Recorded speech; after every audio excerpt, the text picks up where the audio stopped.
Saya kali ini tidak mau gas polisi, karena sudah banyak gaspol saya tentang polisi. Saya ingin gaspol kepada para jurnalis.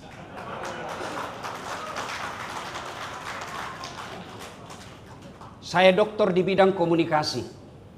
Saya mengajar ilmu komunikasi di Unhas.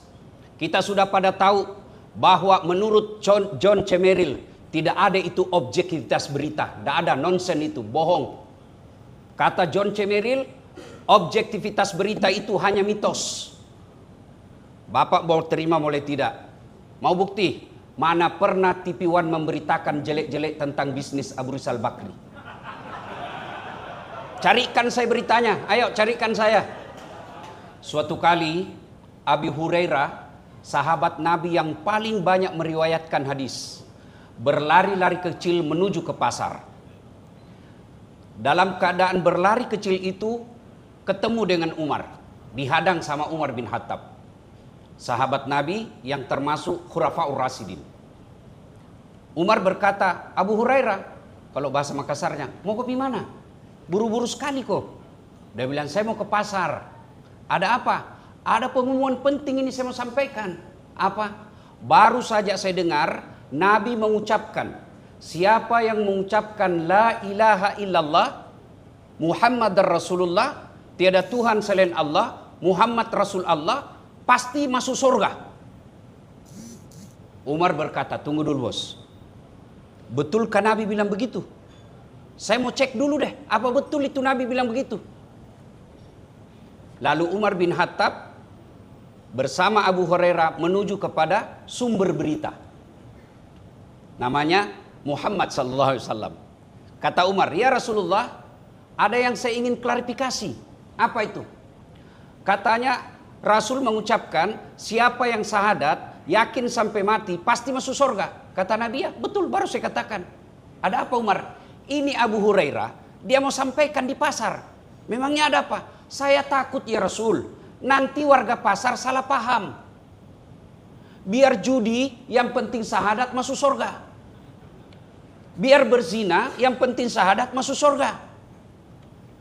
Biar mabuk, yang penting syahadat masuk surga. Ini bahaya ini kalimat. Kata Nabi, betul. Abu Hurairah, kalimat ini jangan kau sampaikan di masyarakat umum. Kenapa? Mudaratnya lebih banyak daripada manfaatnya. Ini yang mesti dimiliki para insan pers. Betul ada faktanya. Betul ada kejadiannya. Betul ada saksinya. Tapi sebagai orang beriman yang dinaungi oleh sila pertama ketuhanan yang Maha Esa, kita mesti tanya, apa faedah yang saya sampaikan? Apa manfaatnya kalau berita ini saya sampaikan? Itulah sebabnya dalam Islam ada yang disebut likulli maqam maqal wa likulli maqal maqam. Setiap tempat ada ucapan yang cocok untuk tempat itu, dan setiap ucapan ada tempat yang cocok untuk ucapan itu. Nah, ini yang kurang dimiliki sekarang. Membuat berita sensasi, membuat berita kejar baik, membuat berita yang penting viral. Ingat saudaraku, hidup ini hanya sekejap. Ada yang disebut amal jariah, tapi ada juga yang disebut dosa jariah. Saya kali ini tidak mau gas polisi, karena sudah banyak gaspol saya tentang polisi. Saya ingin gaspol kepada para jurnalis.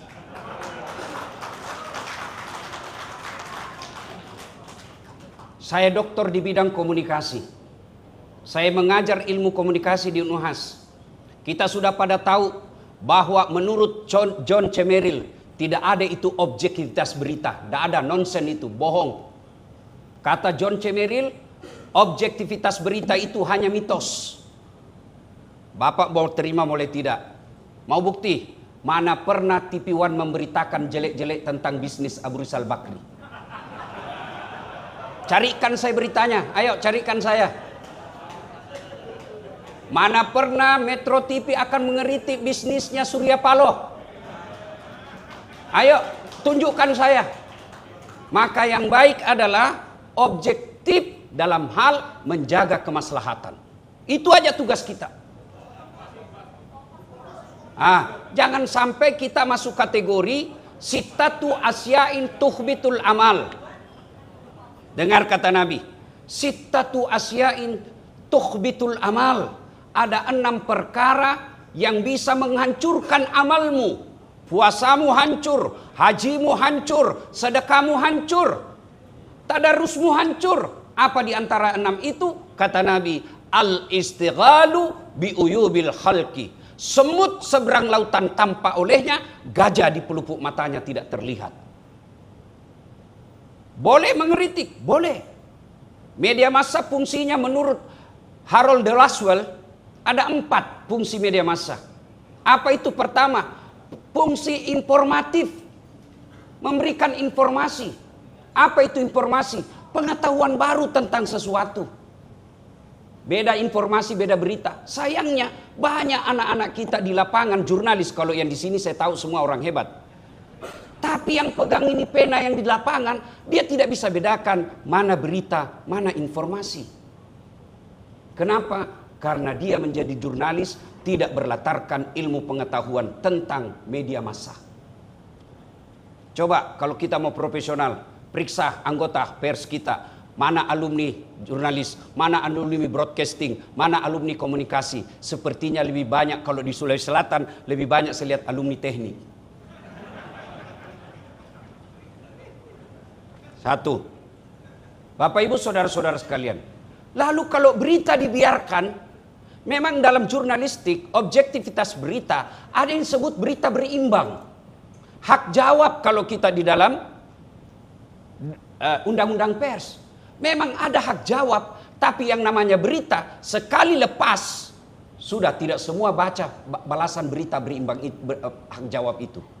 Apa resikonya menyebarkan berita itu kalau bohong? Ini kalau benar tadi Pak sudah dapat hukuman. Kalau benar, dilarang oleh Nabi. Kalau benar sekalipun, jangan kau sebarkan kalau itu mengandung kemudaratan. Itu perintah agama. Yang kedua, bagaimana pula kalau itu salah? Dengar kisahnya Abu Nawas. Suatu ketika Abu Nawas difitnah. Abu Nawas mencuri sesuatu dan dia disimpan di rumahnya. Datanglah Satpol PP. Tidak usah polisi, Satpol PP. Menggerebek rumahnya Abu Nawas. Ternyata cari-cari barang bukti, tidak ada barang bukti. Akhirnya Abu Nawas katakan, kau tengok toh, apa yang dituduhkan itu tidak betul. Akhirnya dibulilah si penyebar fitnah, dimusuhi satu kampung. Datanglah dia minta maaf kepada Abu Nawas yang menyebarkan berita bohong. Abu Nawas, maafkan saya. Apa kata Abu Nawas? Baik, saya maafkan kamu dengan syarat kamu bawa bantal ke tengah lapangan kota. Kemudian kau ikut sama saya. Ikutlah si penyebar berita bohong ini kepada Abu Nawas sampai di tengah lapangan kota. Kata Abu Nawas, syaratnya kalau kau mau saya maafkan, belah itu bantalmu. Dia belah itu bantal.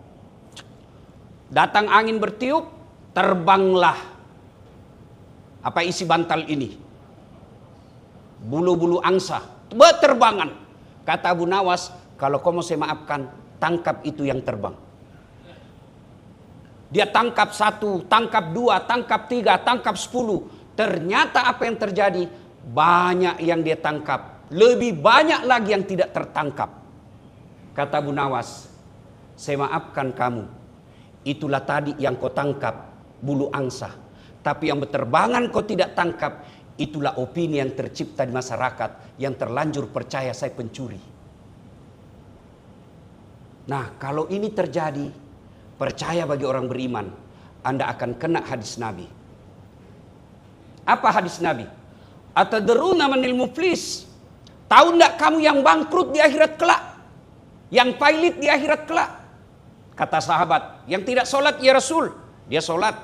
Yang tidak puasa ya Rasul, dia puasa. Yang tidak haji ya Rasul, dia haji. Nggak bayar zakat ya Rasul, dia bayar zakat. Lalu kalau begitu, siapa yang bangkrut ya Rasul? Nabi katakan, jarusu wahati'ur rahim. Tetangga yang jahat sama tetangganya dan dia memutuskan tali persaudaraan. Sahabat bertanya, kok bisa bangkrut? Dia akan sholat, dia puasa, dia haji, dia bayar zakat. Apa kata Nabi? Betul, hablum minallahnya baik. yang kita sebut dalam fikih namanya ibadah mahdah. Hubungannya kepada Allah baik, tapi ketika nanti dia setor amalnya, ya Allah, ini solatku. Datang tetangganya, tunggu dulu, saya pernah difitnah itu. Dia bikinkan saya berita bohong gara-gara pilkada, beda pilihan saya. Dia bikinkan saya berita bohong, padahal saya sudah jual sawah, saya sudah jual rumah untuk menang. Gara-gara fitnahnya melalui medianya, saya hancur. Saya minta keadilan. Allah katakan, ambil solatnya. Habis solatnya 20 tahun. Dia setor lagi puasanya. Ya Allah, ini puasaku. Datang lagi, saya juga pernah difitnah. Katanya anakku yang lurus rambutnya bukan anaknya suamiku, karena suamiku keriting rambutnya. Dia tidak tahu anaknya lurus rambutnya karena sudah direbonding. Gara-gara fitnahnya, saya dipecat. Yang tadinya Kapolda menjadi staf ahli. Ahli yang tidak ada stafnya. Saya minta keadilan ya Allah. Allah berfirman, ya sudah, ambil puasanya. Habis semua amalnya Pak, masih ada yang datang. Saya juga pernah disakiti. Katanya mobilku hasil korupsi. Dia lihat jabatan saya, memang gaji saya 15 juta. Tapi dia tidak tahu bahwa ada warisan orang tua saya, sudah jual sawahku di kampung. Gara-gara fitnahnya, saya dibenci satu negara. Itu gara-gara kelakuannya tuh. Lalu dia berkata, Tuhan bagaimana lagi? Nah habis mini amalku. Dek nagaga malakku panggil. Tidak ada mi amalku ini Tuhan. Apa kata Allah? Tidak ada kebatilan yang tidak ada balasannya hari ini. Silahkan kau ambil dosanya orang yang pernah kau fitnah. Jadi bapak-bapak polisi kalau difitnah sama wartawan, santai Pak. Kenapa? Nanti ada saatnya bapak ambil amalnya. Tapi biasanya tidak ada asap kalau tidak ada api. Makanya tugas jurnalis mengedepankan jurnalisme investigasi. Dan ciri-ciri jurnalis tidak bertanggung jawab menurut sumber yang tidak mau disebut namanya. Ini wartawan malas ini. Tidak boleh Pak. Kriteria berita yang baik, sumber jelas. Kalau tidak mau disebut namanya, berarti dia tidak bertanggung jawab. Maka kewajiban moral kita tidak memberitakan itu. Tuan-tuan yang saya muliakan. Berikutnya, apa solusinya? Buka Al-Quran, ternyata sejak 1400 tahun yang lalu, itu sudah ada solusi dalam Quran. Apa solusinya? Saudara tuan-tuan para jurnalis, bukalah surah Al-Hujurat. Bapak-bapak semua punya chat GPT. Buka itu surah Al-Hujurat ayat 6. Di situ Allah jelaskan, wahai orang-orang yang beriman. Allah tidak katakan ya ayuhan nas, tapi Allah katakan ya ayyuhalladzina amanu. Berarti kalau wartawan tidak punya iman, bahaya. Maka Allah katakan wahai orang-orang yang beriman, apabila datang kepadamu seorang fasik. Apa itu fasik? Bahasa politiknya Islam pencitraan, Islam gimik-gimik. Kalau mau pilkada pakai peci, kalau mau pilkada pakai gamis, kalau mau pilkada keluar masuk masjid, selesai pilkada hilang lagi. Itu disebut Islam fasik. Islam gimik-gimik, pencitraan. Kalau datang seperti mereka, jadi bapak-bapak kan tahu itu politisi-politisi pencitraan. Kalau datang kepadamu membawa berita, maka apa kata Allah? Fatabayyanu. Bahasa jurnalistiknya check and recheck. Klarifikasi. Supaya apa kata Allah dalam Al-Quran ini? Supaya kamu tidak membawa kehancuran kepada umat. Yang kemudian kata Allah dalam akhir ayat itu, kamu pasti akan menyesal. Nah, Bapak Ibu Saudara-saudara sekalian, check and recheck penting dalam dunia jurnalis. Bahaya kalau tidak dilakukan. Kalau kita sudah lakukan, maka kembali kepada awal cerita saya tadi. Kalaupun ada faktanya, ada kejadiannya, selalu bagi orang beriman bertanya, kalau ini saya lakukan, apa faedahnya, apa kekurangannya. Berikut, fungsi media. Ada disebut kritik. Fungsi media ada 4. Informatif, kemudian edukatif, mendidik, kemudian entertain, hiburan, Yang keempat, kontrol, menurut Laswell. Mari kita lihat fungsi kritik seperti Pak Eman katakan tadi. Fungsi kritik boleh. Apa Islam alergi kritik? Islam mengedepankan kritik. Mana buktinya? Coba lihat kalau Bapak berjamaah. Kalau berjamaah, imam tidak boleh otoriter. Berjamaah imam boleh dikritik, boleh. Kalau dia salah, boleh dikritik. Misal, imam, saya ajar sedikit ya, mohon maaf. Karena tidak semua muslim di sini saya ajarkan salat berjamaah. Yang di depan itu namanya imam. Kalau dalam negara pemimpin. Di belakang imam ada yang disebut muballagah. Kanan, sebelah kanan, bukan pas di belakang kanan. Belakang agak kanan. Muballagah. Berasal dari kata muballik. Apa itu mubalik? Yang menyampaikan. Anggota DPR. Bapak kalau dengar di Masjidil Haram, kalau Imam As-Sudais katakan Allahu Akbar, ada kan yang teriak Allahu Akbar. Kemudian As-Sudais katakan Sami Allahu liman hamid. Ada yang berteriak Rabbana lakal hamd. Muballagah. Anggota DPR. Tujuannya memang bicara. Ketika imam salah, anggota DPR harus ngomong. Misalnya, mestinya dia ruku, dia pergi sujud. Siapa yang tegur? Bukan masyarakat umum. Tidak boleh yang di belakang. Ada aturan berjamaahnya. Tidak boleh kanan ngomong, belakang ngomong, sana ngomong. Bingung imam, mana yang saya mau dengar? Maka siapa yang bicara? Nih, muballagah, anggota DPR. Sayangnya anggota DPR kita kadangkala lebih banyak joget-jogetnya daripada bicaranya. Salah? Tidak. Karena memang yang joget-joget artis. Anggota DPR tidak salah menurut saya. Yang salah yang pilih. Kenapa kau pilih yang begitu? Hanya karena kredibilitas. Hanya karena popularitas. Mestinya moralitas tujuan utama. Nah, anggota DPR kalau tidak ngomong, nanti anak SMK turun ke jalan bawa tombak. Polisi lagi yang repot. Kadangkala politisi bikin gaduh, polisi dapat MP-nya. Itu brimob kasihan. Warnanya itu brimob, beda kan kalau reskrim. Beda dengan narkoba, saat narkoba dengan brimob kasihan itu. Kan orang bilang kalau brimob itu kasihan tempat kering. Saya bilang, Dek, justru di tempat basah lah banyak orang tenggelam. Ngomong ini, boleh enggak imam ditegur? Boleh. Bagaimana cara tegurnya? Ketika imam ruku, mestinya dia sujud.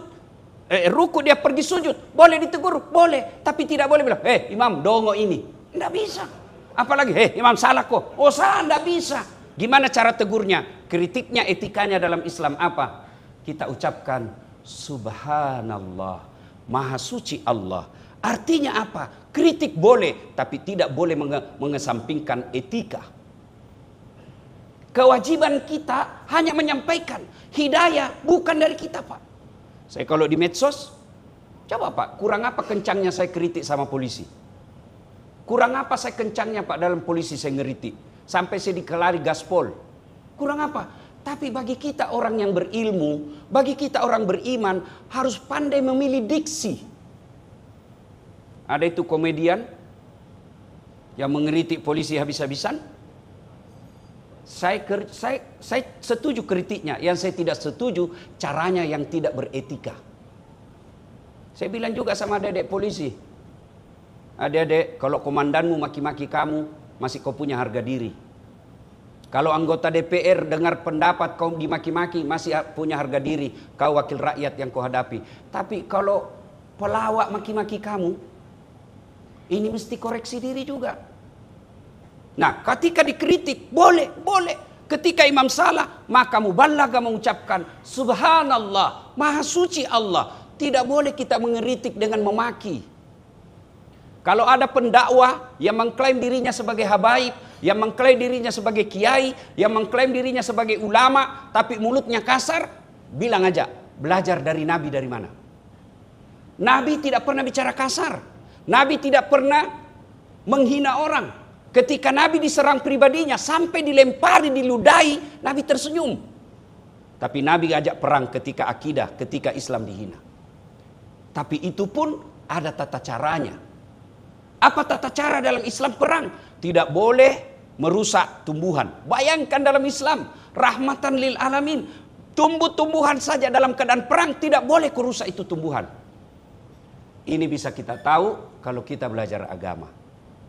Maka disinilah pentingnya dakwah. Maka saya senang, bersyukur, berterima kasih kepada Allah dan berterima kasih kepada Kapolri. Kenapa? Karena memberikan saya lampu hijau ceramah di polisi. Saya yakin saya bisa ceramah di Polres ini, Polda ini, Rakernis ini, karena polisi Pak Kapolri izinkan. Kalau Pak Kapolri bilang garis merah Dasat Latif, wabillahi taufiq wal hidayah, habis saya Pak.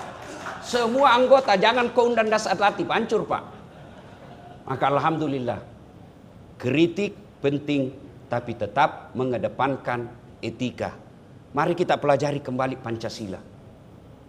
Ada kritik, ada sila keempat. Kerakyatan yang dipimpin oleh hikmat, kebijaksanaan dalam permusyawaratan, perwakilan. Tetap mengedepankan kehikmatan. Insan pers boleh mengkritik, tapi tetap mengedepankan adab dan etika. Bapak Ibu saudara-saudara sekalian, pada akhirnya setelah dakwah ini Al-Quran bercerita. Setelah orang dengar ceramah ada dua sikap, kata Quran. Apa man kana mu'minan kana man kana fasika? Apakah sama orang beriman dengan fasik? Pura-pura beriman? Kata Allah, la yasta'un. Tidak sama. Orang beriman kata Allah, innamal mu'minuna alladzina iza sukirallah wajilat qulubuhum wa iza tuliyat alaihim ayatuhum sadathum imanan ila akhir ayat. Orang beriman selesai dengar dakwah, dia koreksi dirinya. Oh, betul ini kata Dasat. Saya yang kena ini. Anggota saya di lapangan banyak kena ini, wartawan begini. Panggil, perbaiki. Itu orang beriman. Tapi sebaliknya, orang fasik kata Allah, wa thawaun alaihim a'anzartahum am lam tunsirhum la yu'minun. Kau sampaikan ayat Allah atau tidak, kau ceramai atau tidak, kau kasih hadis atau tidak, kau kasih contoh-contoh konkret atau tidak, la yasta'un. Sama saja mereka tidak akan beriman. Bahkan selesai ceramah dia panggil, dia berdiskusi sama Pak Kapolri. Pak Kapolri, lain kali jangan lagi undang itu Ustaz Dasat, dah enak ceramahnya. 5 dia bahas, kita terus gaspol. Ini orang-orang yang fasik. Bapak Ibu saudara-saudara sekalian, poin kita tentang buka puasa. Yang kedua, saya ditanya mahasiswa saya, Ustadz, katanya Allah kata Allah ini maha pengasih, katanya Allah maha penyayang, kenapa kita dikasih puasa? Siksa kita Ustadz, 30 hari kita lapar, subuh-subuh kita disuruh bangun makan sahur, siksa kita, mana maha penyayangnya Allah? Saya jawab, karena anak-anak seperti ini tidak bisa dikasih dalil Pak, dikasih logika berpikir. Dek, kamu punya baju? Baju Ustaz. Kalau kau pakai baju futsal atau yang olahraga yang lagi viral sekarang, pedel, apa namanya itu? Olahraga pedel apa orang apa itu? Yang saya heran Pak Jenderal, itu dia bisa sewa 600.000 1 jam, tapi tidak pernah masuk uangnya di celengan. Ini orang seperti ini nanti di blender di akhirat. Biaya pedel bisa, tapi untuk akhiratnya tidak pernah sedekah. Ditanyalah, saya tanya, kamu punya baju olahraga yang selalu kau pakai? Iya Ustaz. Kalau kau pakai hari ini, besok masih kau pakai? Enggak Ustaz. Lusa masih kau pakai? Pasti ganti Ustaz. 3 hari kemudian masih kau pakai? Enggak Ustaz. Jadi kau pakai apa? Sudah pakai, cuci, baru pakai lagi. Saya bilang, Dek, bayangkan kalau bajumu kau pakai olahraga, kau pakai 1 minggu, pasti kudisan. Apa maksudnya Ustaz? Begitulah Allah sayang kita. Tidak ada orang, tidak ada dosanya di sini Pak. Termasuk penceramah paling banyak dosanya Pak. Apalagi dosaku saya Pak, kalau pergi Car Free Day di Sudirman, habis pahala saya Pak Jenderal. Sebelah kanan ketek, sebelah kiri dada, di depan paha. Anak musuh saya bilang, kenapa kita lihat Ustaz? Pasti dilihat, barang bagus. Kok sembunyi lagi dicari, apalagi kok kalau sudah kau pamer. Iya kan? Mana ada orang tidak ada dosanya. Jangankan tuan-tuan, jangankan bapak-bapak polisi yang banyak godaan. Ketika ada jabatan, uang ada, tidak ada masalah. Godaan tidak datang Pak. Ketika ada jabatan, ada masalah, istri minta dibelikan berlian, kemanakan minta dibelikan mobil, ada kasus datang. Ini kan tidak normal keadaan kita. Pasti ada godaan. Kurang apa mulianya para nabi? Nabi paling pertama namanya Nabi Adam. Ada dosanya makan buah huldi. Nabi yang paling banyak melahirkan keturunan Nabi, Nabi Ibrahim. Ada dosanya bohong ketika diajili Raja Namrud. Nabi Yunus ada dosanya apa? Dia sangka buruk dalam jabatannya, dia tinggalkan umatnya. Ada dosanya. Nabi Nuh, la ilaha illallah, jangan sembah kecuali Allah, tiada Tuhan selain Allah. Anaknya yang lawan, itu Nabi Nuh. Nabi Lut mengajarkan la ilaha illallah, istrinya berkhianat. Itu para nabi. Belum ada medsos waktu itu, belum ada video call, belum ada mall. Ada dosanya, apalagi kita. Maka Allah sayang kita. Seolah-olah Allah berkata, Das'ad, 11 bulan kau lupakan saya, 11 bulan kau tinggalkan saya. Wala tai'asu min rauhillah, kata Allah. Jangan kamu putus asa. Aku hadirkan 1 bulan Ramadan. Ramadan bahasa Arab. Apa arti Ramadan? Membakar. Jadi arti Ramadan itu Pak, membakar. Apa yang dibakar? Dosa kita yang 11 bulan. Apakah semua orang yang mendapati Ramadan otomatis diampuni dosanya? Tidak. Bagaimana cara diampuni dosa di bulan Ramadan? Kata Nabi, man shoma ramadana imanan wahtisaban ghufira lahu ma taqaddama min zambihi. Barang siapa yang berpuasa di bulan suci Ramadan, Allah ampuni dosanya yang telah lalu dan yang akan datang. Jadi kalau mau bertobat di bulan Ramadan, mau diampuni dosanya, syarat pertamanya puasa. Yang kedua, wa amilus shalihat, beramal soleh. Amal soleh paling baik dicintai Allah, sedekah. Mau saya tanya, kalau boleh Bapak jawab. Hebatnya itu sedekah. Tidak ada orang suka orang dermawan, Pak. Tidak ada orang suka orang pelit. Saya mau tanya Bapak-bapak, senang Kapolda yang pelit atau dermawan? Dermawan. Senang tetangga yang pelit atau dermawan? Dermawan. Senang sahabat yang pelit atau dermawan? Dermawan. Tidak ada orang suka orang pelit, Pak. Bahkan orang pelit sekalipun tidak suka sama orang pelit. Dia bilang, tidak usah kau ke rumahnya, pelit dia. Padahal dia juga pelit. Itulah jeleknya pelit.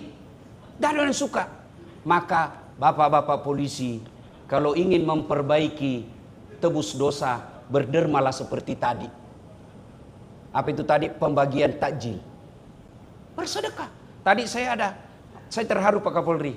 Sebab tukang Grab, dia kasih lihat saya tambah salibnya. Ustadz, boleh ini saya tidak puasa, saya salib. Saya bilang, Dek, Polri untuk semua suku dan bangsa agama untuk Indonesia.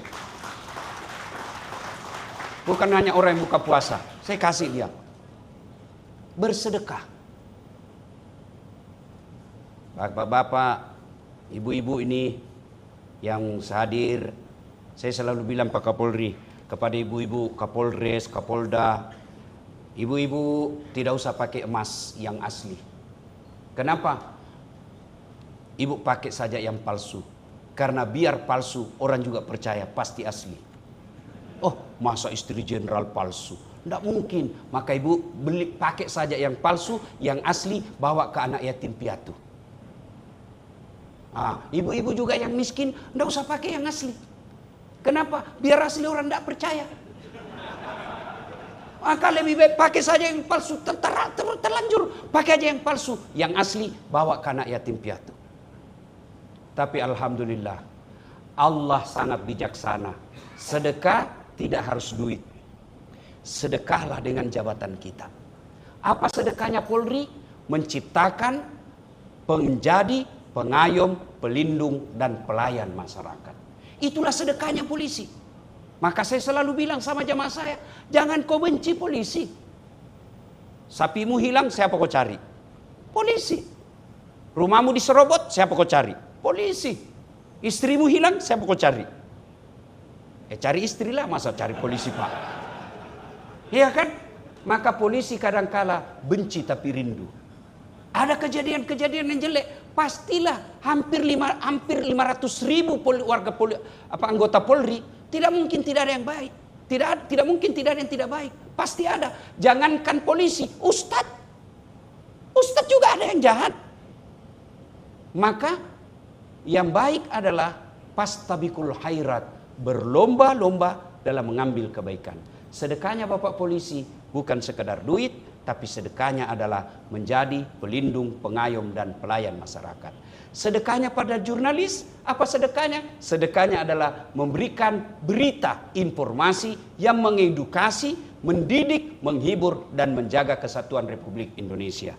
Demikian, ingin rasanya berlama-lama, tapi waktu jualah yang membatasi kita. Sebelum kita akhiri, mari kita berdoa kepada Allah Subhanahu wa taala. Kita awali dengan mengirimkan suratul Fatihah kepada Rasulullah Muhammad sallallahu alaihi wasallam. Khasiat dan keutamannya kita ikhlaskan kepada warga Polri yang telah lebih dahulu menghadap kepada Allah Subhanahu wa taala.